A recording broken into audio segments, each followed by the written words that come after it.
ओम श्री धन्वंतराय नमः।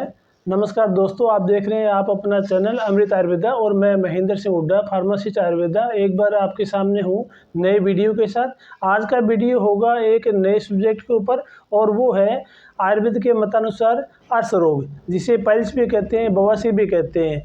तो सबसे पहले हम देखते हैं कि पाइल्स या बवासीर जो है ये कितने तरह के होते हैं। तो मेनली एक होता है अर्श यानी पाइल्स, जिसको बवासीर भी बोलते हैं। ये दो तरह के होते हैं, एक होते हैं इंटरनल और एक होते हैं एक्सटर्नल, और दूसरा जो होता है फिशर होता है, और तीसरा जो होता है वो होता है फिस्टुला। अब हम एक एक इनके बारे में जानकारी लेंगे। पाइल्स जो होता है वो एक हिसाब से मल द्वार के पास की जो वेजल्स होती है, रक्त वाहिनियाँ होती है, उनके फूल जाने की वजह से होता है और एक ये टैग के रूप में उत्पन्न हो जाता है। पाइल्स दो टाइप के होते हैं। इंटरनल जो होता है उसको ब्लीडिंग पाइल्स बोलते हैं। बाहर जो पाइल्स होता है जो स्पष्ट रूप से दिखता है, हाथ टच करने से पता चलता है, उसको बादी बवासीर भी कहते हैं। और ये जो पाइल्स होता है इसमें ब्लीडिंग हो सकती है इंटरनल में, एक्सटर्नल पाइल्स में ब्लीडिंग नहीं होती है।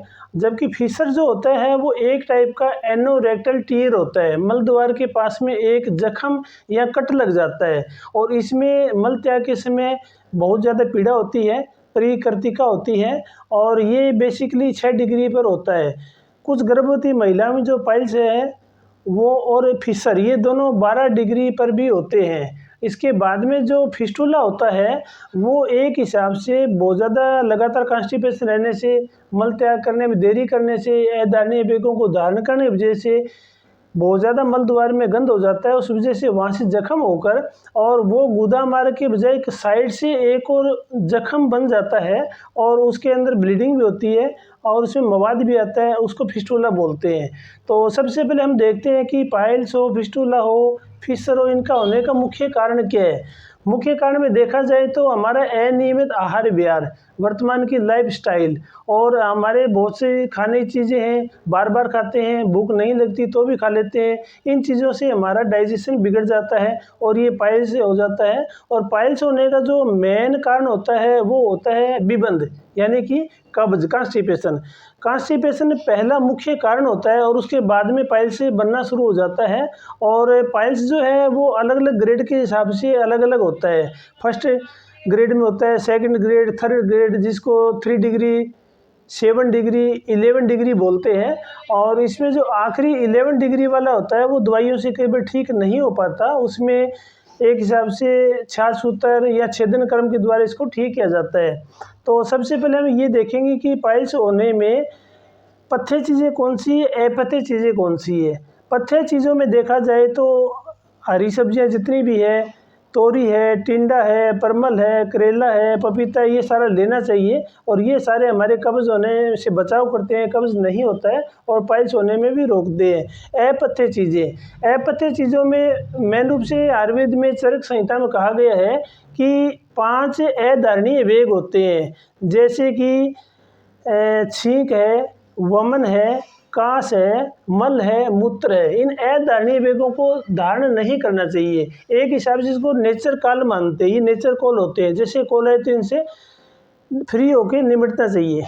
आयुर्वेद के अनुसार पाइल्स, फिशर, फिस्टुला जो होते हैं वो मेनली पित्तज और वातज व्याधि से होने वाले रोग है। इसके अंदर पित्त और वात दोनों बढ़ जाते हैं।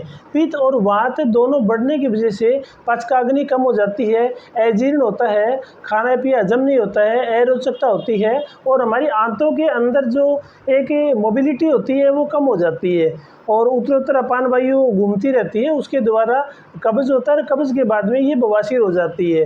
तो आयुर्वेद के हिसाब से सबसे अच्छा जो इसका उपचार है वो है स्निग्धता, यानी कि गाय का जो घी होता है वो अच्छी तरह स्नेन करता है, हमारी छोटी आंतों में स्नेन कर रहा है। स्नेन करने से छोटी आंतों की जो मोबिलिटी है वो बढ़ जाती है, तो उसे पाइल्स में, फिशर में और एसोसिएटेड जो इसके रोग है उसमें भी अच्छी तरह काम करता है।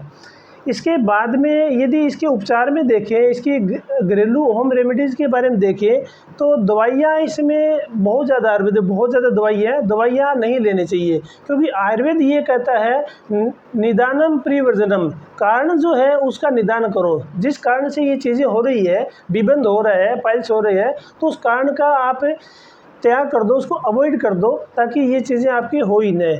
तो इसमें सबसे मेन जो होता है वो होता है कि आपको जितना भी आप खाना पीना ले रहे हो, उसमें जो रिसाइकल तेल होता है, एक तेल में बार बार चीज़ें बन रही है, वो आपको नहीं लेनी होती है। समोसा, कचौरी, छोले भटूरे, तेल, तली चीज़, मिर्च मसाले, अचार, खटाई बिल्कुल नहीं लेना होता है, बिल्कुल ही कम से कम लेना होता है। बार बार चाय कॉफ़ी का यूज़ कर रहे हैं, वो भी अपने को कम करना होता है। और हमारे को ऐसा खाना खाना है जिसमें प्रचुर मात्रा में फाइबर होते हैं। फाइबर वाला खाना लेने से हमारी आंतों की मोबिलिटी बढ़ती है और स्टूल पास करने में आसानी रहती है।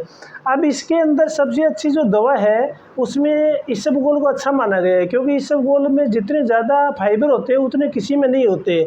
दूसरा इसबगोल का फ़ायदा ये है कि इसके अंदर वसा और कोलेस्ट्रॉल बिल्कुल मात्रा में नहीं होता है।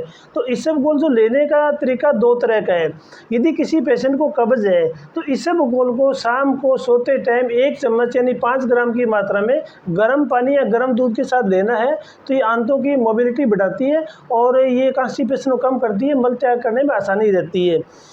यदि किसी के लूज मोशन है, बार बार डायरिया हो रहा है, और बार बार डायरिया होने से, लगातार पेचिश होने से, आंतों में इन्फेक्शन होकर, आंतों में सूजन होकर मल द्वार के पास में जो जख्म हो जाता है, जिसको एनोरेक्टल टियर बोलते हैं, फिशर बोलते हैं, तो फिशर के अंदर यदि इसबगोल को लेना हो तो वो सुबह के टाइम दही के साथ लेना चाहिए। यदि दही के साथ में इसबगोल को लेते हो, इसबगोल की भूसी को लेता हो, तो वो अच्छी तरह संग्राही का काम करता है। संग्राही का काम करने की वजह से फिशर में बहुत ही अच्छा आराम आता है।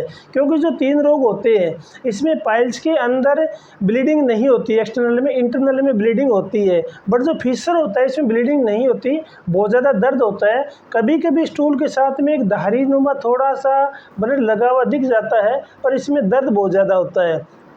अब इसके अंदर हम ये देखते हैं कि फिशर के अंदर तेल, तली चीज़, मिर्च मसाले कम से कम लेना होता है, क्योंकि फिशर दोनों रूप से होता है। कॉन्स्टिपेशन होने से भी हो सकता है और लगातार लूज मोशन डायरिया होने से भी हो सकता है। तो इसमें सबसे बड़ी चीज़ है कि हमारे को रेशेदार चीज़ें लेना चाहिए। गाय का घी लेना चाहिए ताकि ये कम से कम हो। भुना हुआ जीरा लेना चाहिए, मेथी, सौंफ ले सकते हैं। और कोई भी ऐसी आयुर्वेदिक औषधि जिसके अंदर सनाई डला हो, वो कम से कम लेना चाहिए, क्योंकि सनाई वाली चीज़ लेने से धीरे धीरे उत्तरोत्तर कुछ न कुछ प्रतिशत रूप में आप इसके आदी हो सकते हैं। बिल्कुल सेफ जो द्रव्य होता है आयुर्वेद में लेने के लिए, वो होता है अरितकी चूर्ण, विभिक्ति चूर्ण और अम्ल की चूर्ण, जिसको अरड, बैडा, आंवला बोलते हैं। अरड, बैडा, आंवला, इन तीनों का जो कॉम्बिनेशन होता है वो होता है त्रिफला चूर्ण। त्रिफला चूर्ण एक बिल्कुल सेफ लैक्सेटिव है, इसको आप ले सकते हो, बहुत अच्छा काम भी करता है। और आयुर्वेद संहिता में बताया गया है, अरड बैडा मिलाई के चौथी नीम गिलोय, यानी कि गिलोय वो लीजिए जो नीम के ऊपर चढ़ी हो, उसके अंदर बहुत ज़्यादा गुण होता है। अरड, बैडा, आंवला, चौथी नीम गिलोय, पंचम मिश्री डाल के निर्मल काया होय।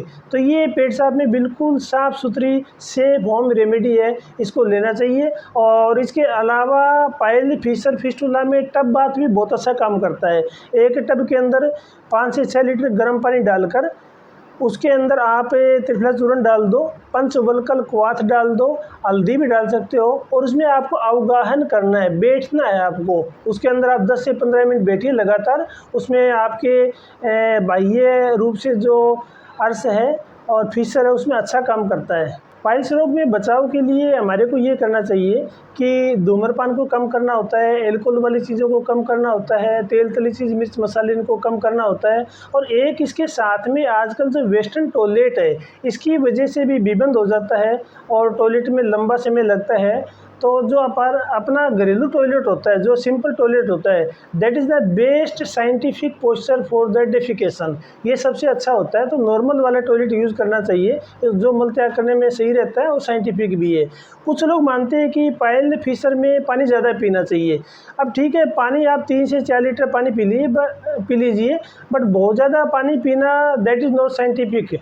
बहुत ज़्यादा पानी पीने से नुकसान ये भी होता है कि पाचकाग्नि कम हो जाती है। जब हमारी पाचकाग्नि कम हो जाएगी स्टोमक के अंदर, तो हमारा खाना पीना लेट से पचेगा और एजिडिन होगा, उससे भी पाइल से बढ़ जाता है। तो पानी एक लिमिट मात्रा तक ही पीना चाहिए। और इसके अलावा जिनको बीपी का रोग है, हार्ट का रोग है, उनको पानी वैसे भी ज़्यादा नहीं पीना चाहिए, तो नॉर्मल मात्रा में पानी पीना चाहिए। अब आयुर्वेद के अंदर बताया गया है कि जितने जो पाइल्स होती है, 90% जो पाइल्स है दवाइयों से, होम रेमेडी से, कॉन्स्टिपेशन से बचकर और अपने आहार विहार दिनचर्या का पालन करते हुए आप इसको ठीक कर सकते हैं। कुछ पाइल्स होते हैं जो 3rd डिग्री में होते हैं, बहुत ही ज़्यादा पुराने होते हैं, 10, 12, 15 साल पुराने होते हैं। उनका जो है दवाइयों से ठीक नहीं हो पाता।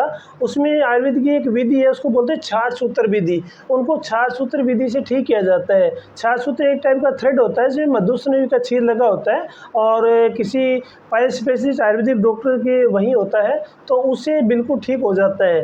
तो दोस्तों, आपको ये वीडियो बहुत अच्छी लगी होगी और मैं आशा करता हूँ कि आयुर्वेद के ऊपर दिया गया पाइल्स का ये ज्ञान आपको बहुत अच्छा काम करेगा। भगवान धन्वंतरी आपको आरोग्य प्रदान करे। धन्यवाद।